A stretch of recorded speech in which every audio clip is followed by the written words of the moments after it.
Hello viewers and welcome to Radio Dwarka's series Journey to CXO. Do you feel stuck in your organizations? Do you feel stuck in your careers? Do you want answers to how to succeed and grow within your organization? Then you're watching the right show. Today I have with me on my show Emmanuel. He is the Financial Controller for India and South Africa at the Michael Susan Dell Foundation. Eric started his career journey as an accountant and today he's the financial controller and has seen a lot of ups and downs, but I'm sure that has been a learning which he would like to share with all of you. So hi Eric, welcome to our show. Hi, thank you for having me here. It's our pleasure, Eric. Eric, before we get into your own journey into the corporate world, I really want to know, what did you want to become as a child when you were in the school? Well, this accounting profession honestly is happened by accident. I always wanted to become a merchant navy officer, and I had in fact enrolled myself after 12 to merchant navy. I went to Chennai. I'm born, brought up in Delhi. I've studied in Delhi. I went to Chennai for merchant navy, and surprisingly, I could not sustain there for more than 8 months, and I'd come back after 8 months of merchant navy, and I didn't have any other option. I realized I came back from merchant navy. I realized now what next, because I'd missed the train of enrolling myself into a college, and the only option that I had left at that point of time is to do my graduation through correspondence. And that's exactly what I did. And I started wondering what next. Because I started looking for a part-time job to sort of also upskill myself. And I started to wonder, what should I do? A lot of people who came to me told me that you can do a marketing job, go and sell products door to door, because that's all you get when you are only 12 standard, right? And I think I was very fortunate enough to find a job with a travel agency which hired me because of my communication skills, strongly because of that, nothing else. They said, okay, you speak good English, why don't you just come to our organization and help us do the costing? It was a travel agency, so they asked me to do costing for their tours and the packages that they were preparing or that they were selling. And then alongside, they also said, because you have a commerce background, you've done commerce in your 11th and 12th, why don't you also do bookkeeping for us? So for 3 years, while I was pursuing my graduation through correspondence, I was also working with them as an accountant. So that's how my journey actually started. So as a child, you wanted to always go into merchant navy, is what you said? That's right, absolutely. And that didn't happen? That didn't happen, unfortunately. I would say fortunately now. I'm glad that didn't happen, because where I've reached today, I don't know whether I would have reached while pursuing my merchant navy. But yes, when I look back, it's completely a 360-degree shift from what I wanted to do and what I am today. So, you started your career, as you said, just doing the accounting work. So how did you really grow within, your organization, or what were the changes that you did within your career so that today you're at this level? Right. So, after 3 years, when I was pursuing my graduation, for 3 years I worked for this agency. You know what? Back those days, there was no internet, barely internet. No job portals, right? People used to rely heavily on the newspaper ads if there is a job offer. And I was scrolling through the newspaper and I found a job opening as an accounts assistant in the hotel called Hotel Marina back then. Now it's called Radisson Blu. So now the Radisson Blu has taken over that. It was Hotel Marina. It was in Connaught Place. Connaught Place, yeah. And I looked at the advertisement. It said they're looking for an accounting assistant or an accounts assistant kind of a role. I just thought of going there and applying. It was difficult for me to leave the travel agency because it was a small travel agency. Everyone was like a family, which is 4 or 5 of us. But I had to take that decision at some point of time because I couldn't have continued my life journey or my career journey throughout in that travel agency. I'm still in touch with those people, but I took that step. I went to Marina for an interview. They liked me. they said I don't have relevant experience because they were looking for someone who has done accounting or bookkeeping for a hospitality industry. I had not done that. Although our travel agency do fall under the hospitality sector, but they said like, no, we want someone who's done a hardcore hotel accounting. And all I told them, or the guy who was interviewing me, he was a DGM finance then. I said, I mean, sir, if given an opportunity, I can also do a similar stuff. And I think he liked me, and I reached there. They offered me a position of accounting assistant. I joined so that's how my journey started. I mean, like I joined Hotel Marina, and then I got very close to one of my senior accountant there in Hotel Marina, who moved to DLF, right, as his career opportunity. And I think within like 6 months, he checked with me if I am keen to join DLF, and then I joined DLF, and from there, this is how my journey started. So, just to let some viewers know, actually, Eric's been in various organizations. He started his career with Hotel Marina, you can say, and then moved on to DLF, then moved on to even McKinsey, and then where he is today. He's been with Michael Susan Dell Foundation for the last 6 years. Eric, I really have an interesting question, because you've been in different industries altogether, and people say that you get growth practically in the same industry and the same experience. So how did these things happen? One moving on from an Indian company to an McKinsey, right, because McKinsey is always very tough to crack, is what people say. And not being from a consulting industry, how did McKinsey happen? It's a very interesting story. I mean, honestly, I at that age, I mean, I had only heard about this concept of MNC.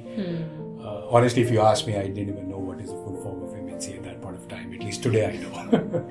So, one of my consultant, I mean, I was working with this consultant when I came back from Merchant Navy. I called him because I just like get those random consultant numbers. So I was calling him if there is a job that I can get. And he was telling me that you don't have a relevant experience. I mean, of course, you've done graduation, or you've done BCom, or you've done commerce, you've studied commerce, but still you need to have some experience, or you need to upskill yourself. You need to at least be graduate to get a job in any company as an accountant or whatever. He happened to call me. So he said, like, right now I don't have anything for you, so maybe like sometime later if I get an opportunity. So I worked 3 years with the travel agency. Then I worked in Hotel Marina. Then when I was in DLF, like I think it was my second year with DLF, he called me and he said, like, do you remember we spoke? I said, well, you still have my number. That's very interesting. They said, like, there's a job opening in McKinsey. They are looking for an accountant, and so far they have outsourced their accounting function. So they have opened a knowledge center in India, and for that they are looking for an accountant. And I said, well, I mean, like, what is this company all about? It's like, why don't you go to the website and read through the profile? So I looked at McKinsey, and it was like consulting firm. I just couldn't understand anything. Honestly, I mean, like, I've never worked in a multinational company, so I knew very less about what this company is all about. But anyways, I went for the interview. I landed at McKinsey. There was like a small reception. There were about 10 or 12 candidates already sitting there. And he was super nervous, right? So just to ease your pressure, you start talking to people, right? And then that's exactly what I did. And I started talking to a gentleman who was sitting next to me. And I was talking to him, like, where do you work? And he told me, I still remember distinctly, he told me that he works with Cargill Foods at that point of time. So another MNC. Another MNC. Then I spoke to another one. He was with Tatas and all that stuff. And I realized that among these 13, 14 people that I'm sitting with, all of them are chartered accountants. And I'm the only guy who's like just a BCom graduate. And I wasn't very sure, right? I said, like, I'm not going to get this job. Absolutely not. But I said, like, I've traveled all the way from Delhi to Gurgaon, and Gurgaon, traveling Gurgaon in those days was like a nightmare, right? There's no means of transportation, but I somehow managed to reach there. So I said, like, if I come all the way to attend this interview, I might as well go and give the interview and see what happens, right?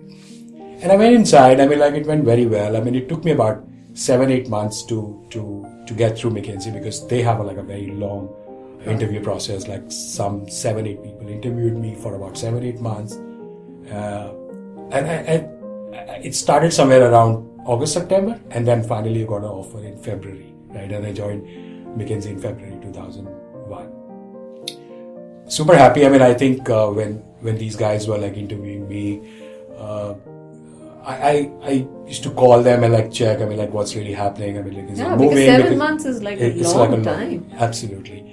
And then this HR girl told me that we are debating between you and there's another candidate, and I think we are trying to figure out whether it's you or him. So at least I was like relieved. Okay, there are like only two people, and I am one of them, right?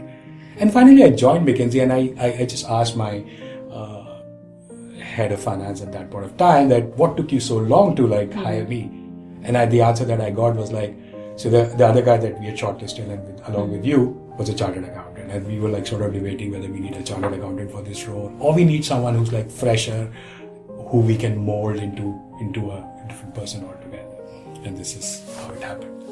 Okay, that's nice. And I think you joined them at a very junior role, and then you moved on to being the head of finance at McKinsey. That's right. So how did you get your growth? Because as you said, even at the time of interview, if there was a challenge between you and a CA,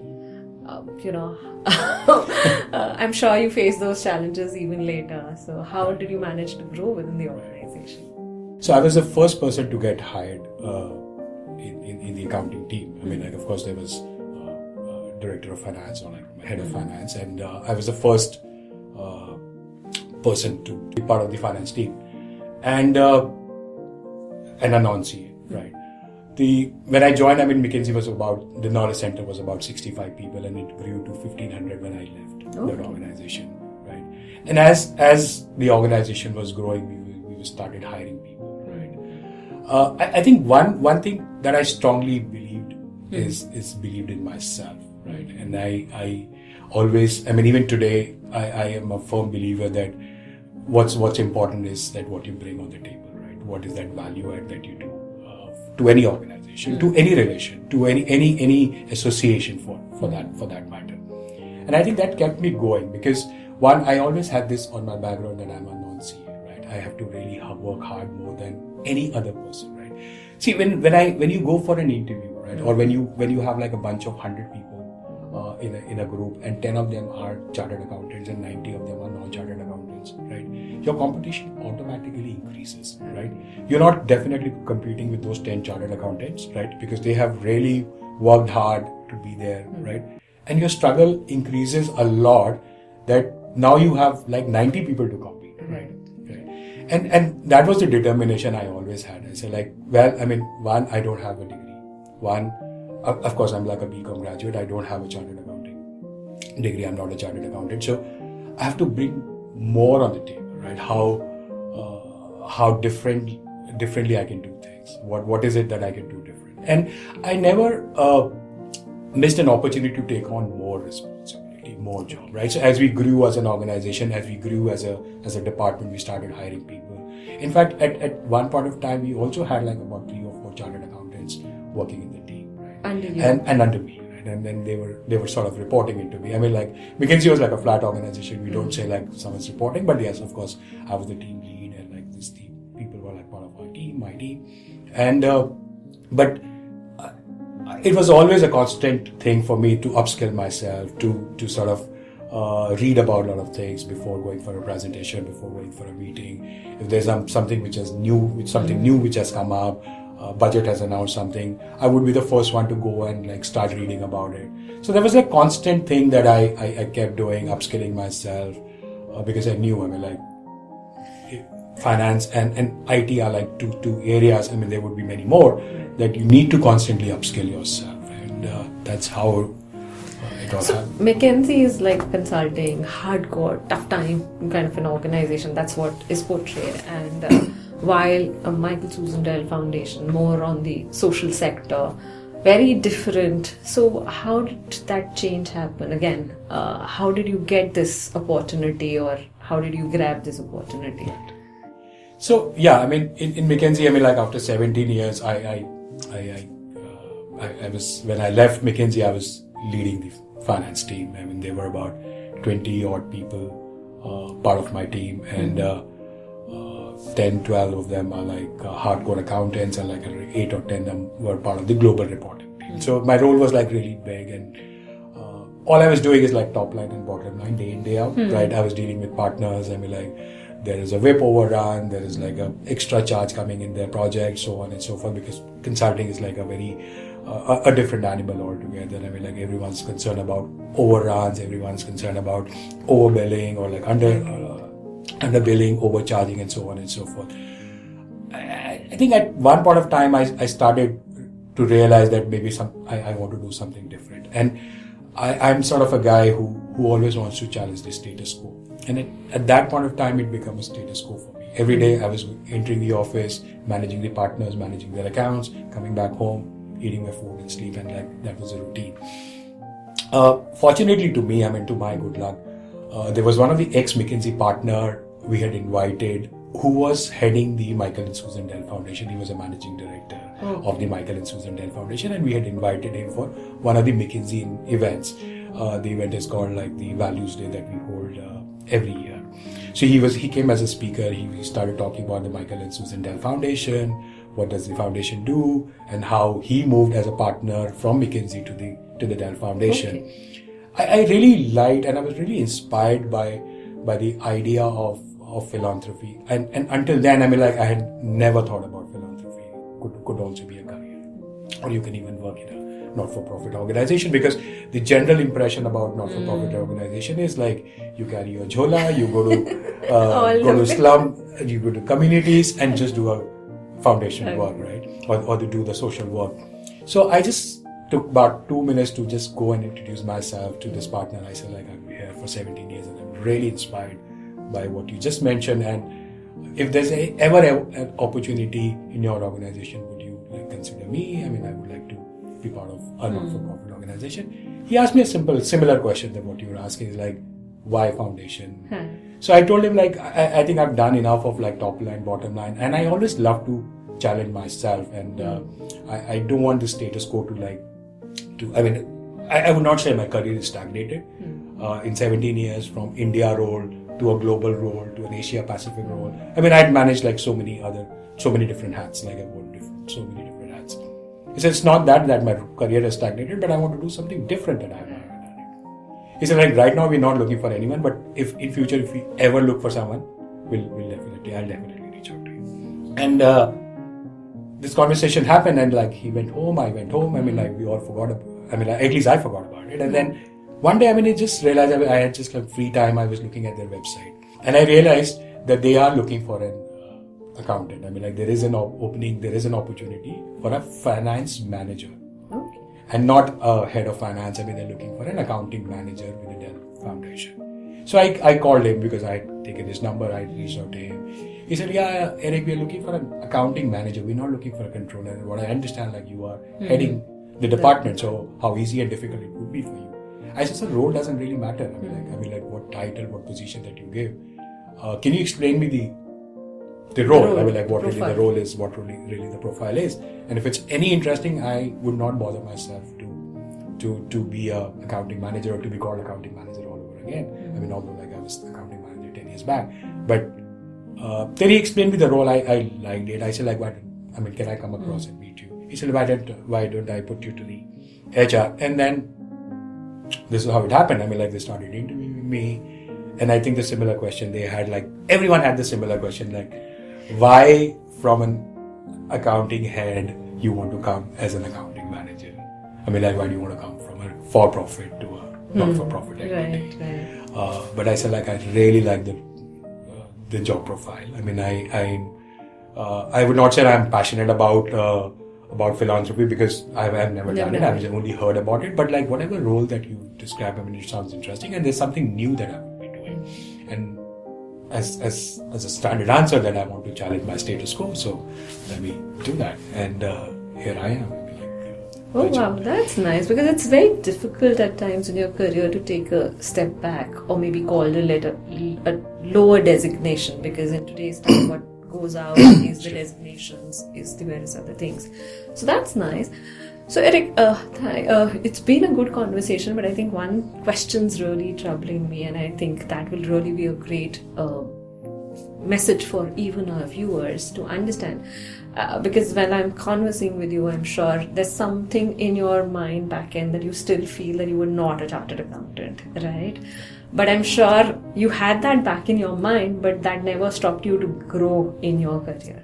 So if you have some tips for our viewers who you can help in terms of how do they keep back their fears and grow within the organization or within their careers, anything that you want to talk to people. Right. And it could be any fear. This is just... No, absolutely. No, I think one is what I have learned is like believe in yourself. I mean, I think one of the biggest lesson that I learned, I mean, like when I was working with DLF or with Hotel Marina or with McKinsey is like just believe in yourself, right? I mean, another thing that I strongly felt, I mean, like I got promoted, I became manager, I became senior manager, but never be complacent. I mean, I think you should always stretch your limits. You should challenge your status quo and try and achieve whatever you want to achieve. I mean, if you become complacent, I mean, I think the career, the success, the growth, everything sort of comes to a, I would not say to a stop, I mean, but it sort of hinders, right? So don't be complacent. Second, I mean, like, I think I've also learned through my journeys, like, never compare with others. I mean, I think you should always believe in yourself, whatever you're doing is right. I mean, and continue to do the hard work. I mean, the moment, and because happiness is one thing which really can be a strong, which can play a strong part in anyone's success, right? I mean, if you come happy to the office, if you go happy from the office, I think that's it's a key to anyone's success. When people start comparing their growth with others, then it really doesn't work. I mean, it really doesn't work that way. So my advice to youngsters or to anyone for that matter would be to not to compare yourself. I mean, just believe in yourself, do that hard work. Whether you are a chartered accountant or not chartered accountant, I mean, it says that what is that extra that you bring on the table, right? I strongly believe on that. No, I think you're right. So thanks, Eric. It's really been a great conversation, and I think I'm really inspired by the discussion because somewhere I think the thought which is normally there that if you see a CFO or a head of a finance or a controller, you always assume that the other person would be coming from, a chartered accountancy background. But as you said, and I think my experience also says that it's not necessarily the qualification matters, it's about the traits that the person brings on table matters. So it's nice to hear your story, and I'm sure people would be inspired by you. Thanks, Eric, to be on the show. And thanks to all our viewers. I'm sure you would have gained a lot of knowledge and you would have understood a lot of the key traits that Eric mentioned. Believing in yourself is really, really important. Put all your fears back and just believe in yourself and do the right things. You will get success, and again, complacency. That's the other key word. Don't be complacent. Challenge yourself and there will be success. So to all our viewers, I'm sure you've liked this conversation. Feel free to share this conversation with all your friends, people who are stuck in their careers or maybe feared about any of those backgrounds or jobs that they have. And definitely like and comment on the program.